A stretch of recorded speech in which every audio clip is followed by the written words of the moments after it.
Ya, Kementerian Ketenagakerjaan mengumumkan rata-rata kenaikan upah minimum provinsi 2022 sebesar 1,09%.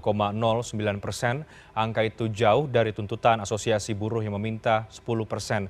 Menteri Ketenagakerjaan Ida Fauzia menyebut besaran UMP 2022 tidak bisa sesuai dengan keinginan buruh karena pemerintah harus mengikuti formula baru yang tertuang di PP sebagai aturan turunan dari Undang-Undang Nomor 11 Tahun 2020 tentang Cipta Kerja. Bagaimana Serikat Buruh merespon putusan pemerintah? Sudah bergabung bersama dengan kami Pak Bang Said Iqbal, Presiden dari KSPI. Selamat malam, Bang Said Iqbal, apa kabar? Selamat malam. Baik, Bang Said Iqbal, langsung saja kalau kemudian buruh menyatakan keberatan sudah disampaikan terkait dengan keputusan pemerintah untuk UMP tahun 2022, mungkin Anda bisa sampaikan kembali apa yang menjadi keberatan utama dari UMP yang sudah diputuskan oleh pemerintah. Pertama, keputusan Menteri Tenaga Kerja yang akhirnya mengumumkan kenaikan upah minimum 2022 rata-rata sebesar 1,09% adalah inkonstitusional. Angka itu didapat dari perhitungan PP nomor 36 tahun 2021 yang kemudian ada formula ya yang menghasilkan batas bawah dan batas atas. Pemerintah sendiri yang menandatangani Presiden dan DPR Undang-Undang Cipta Kerja yang dalam klaster ketenagakerjaan sudah diatur bahwa disebut pasalnya kenaikan upah minimum kabupaten kota atau UMK dapat ditetapkan oleh gubernur. Jadi bisa iya, bisa tidak. Di ayat berikutnya kemudian itu dikatakan kenaikan upah minimum kabupaten kota sebagaimana dimaksud di ayat di atas adalah sebesar, jelas itu bahasa undang-undangnya, sebesar inflasi atau pertumbuhan ekonomi. Kalau kita pakai PP nomor 78 2015 kan inflasi dan atau plus pertumbuhan ekonomi. Nah, terus pertanyaannya, formula yang dibuat oleh Menteri Tenaga Kerja itu siapa yang ngatur? Nggak ada perintah undang-undang. Dengan demikian dia adalah inkonstitusional. Memang dilematis bagi buruh. Kalau kita gugat ke Mahkamah Agung, maka kita mengakui Omnibus Law. Oleh karena itu kita akan menunggu dulu keputusan Mahkamah Konstitusi tentang gugatan uji formil dan uji material Omnibus Law di Mahkamah Konstitusi tersebut. Nah, penggunaan PP nomor 356 khususnya formula kenaikan upah minimum itu inkonstitusional. Dan coba tanya aja pada Ibu Menteri atau jajarannya, Dirjen. Dari mana itu formula rumus? Dari mana kemudian menghitung nilai batas atas, batas bawah? Dasar hukumnya apa? PP. Ya PP kan harus ada cantolannya undang-undang. Sepanjang tidak ada perintah undang-undang, PP nggak bisa dibuat. Kepres, Perpres, PP, Permen. Sepanjang undang-undang tidak memerintahkan, maka yang berlaku adalah isi undang-undang. Ya kan? Satu, inkonstitusional. Yang kedua, 1,09% siapa bilang naik? Jangan membodoh-bodohi buruh. Kita tidak terlalu bodoh untuk dibodoh-bodohi. 1,09 itu kan setelah lihat batas atas, batas bawah. Kemudian dilihat inflasi atau pertumbuhan ekonomi, khusus pertumbuhan ekonomi, kita dikalikan indeks lagi. Saya ambil Depok. Depok itu contoh saja. Depok itu upah minimumnya sekitar 4,3 juta. Batas bawahnya 2,8 juta. Batas atasnya dengan formula yang dibuat itu 5,7 juta.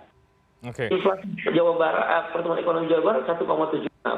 Nanti dikalikan sama indeks tuh 0,439. Akhirnya dapatlah inflasi itu 0,86. Nah, yang kemudian keluar angka rata-rata 1,09. Loh, kok kenaikan upah lebih rendah dari inflasi?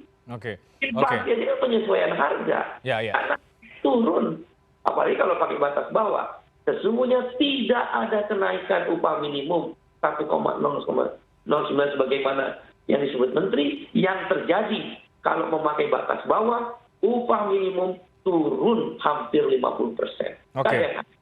Baik, Bang Said, kalau tadi Anda mengatakan ini inkonstitusional ya, sementara kalau kita mendengarkan apa yang disampaikan oleh Menaker bahwa UMP ini sudah sesuai dengan PP 36 dan juga menyesuaikan dengan kondisi saat ini, untuk meminimalisir kesenjangan upah di antara wilayah dan untuk mengentaskan kemiskinan yang kemudian juga mengacu terhadap Undang-Undang Nomor 11 Tahun 2020 tentang Cipta Kerja. Artinya menurut pemerintah ini juga kemudian sudah sesuai dengan aturan dan juga undang-undang, Bang Said Iqbal.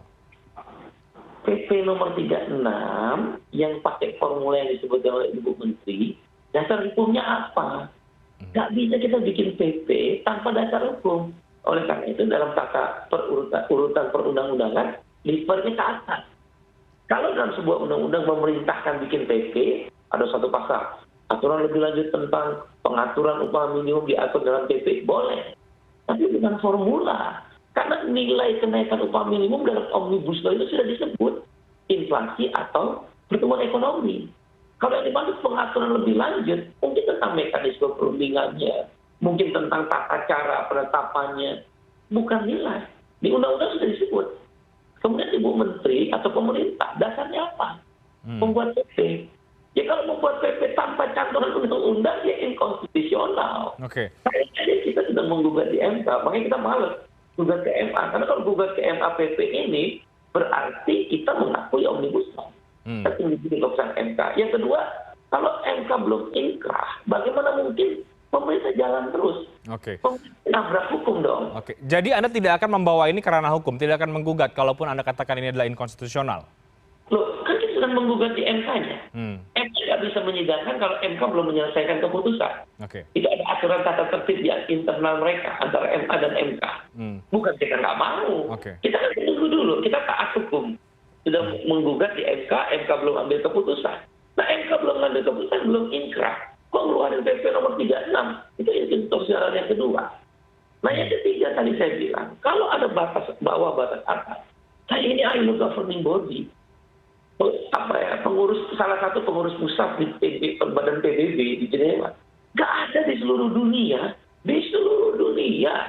Maupun negara yang ecek-ecek, yang kecil-kecil itulah di Asia di daerah lautan Pasifik sana, kayak Vanuatu, Haiti, nggak ada upah minimum batas bawah. Baik, Bang Said terakhir singkat, kalau kemudian angkanya sekian persen ya, 1,09%, lalu sebetulnya yang kemudian Anda tuntut atau mungkin serikat buruh tuntut ini angkanya berapa? 7-10% ini juga kemudian dinilai cukup memberatkan bagi banyak pengusaha. Terakhir, Bang Said Iqbal. Oleh karena itu, bagi perusahaan yang tidak mampu, tidak perlu menaikkan upah minimum. Karena pandemi COVID memukul mereka. Kita bicara yang mampu kok upah minimum. UMKM dari dulu juga nggak pakai upah minimum, nggak usah diteret-teret. Oleh karena itu, ukuran kita kenapa naik 7-10%, kisah karena belum ada inkrah keputusan MK pakai Undang-Undang Nomor 13, kebutuhan hidup layak. Dilakukanlah survei oleh KSPI di 10 provinsi, setiap provinsi 5 pasar tradisional. Ketemulah angka rata-rata KHR 60 item tadi, kenaikannya ternyata 7% sampai 10%. Oke, itu yang pertama. Yang kedua, kita pakai PP nomor 78 2015. Inflasi plus pertumbuhan ekonomi.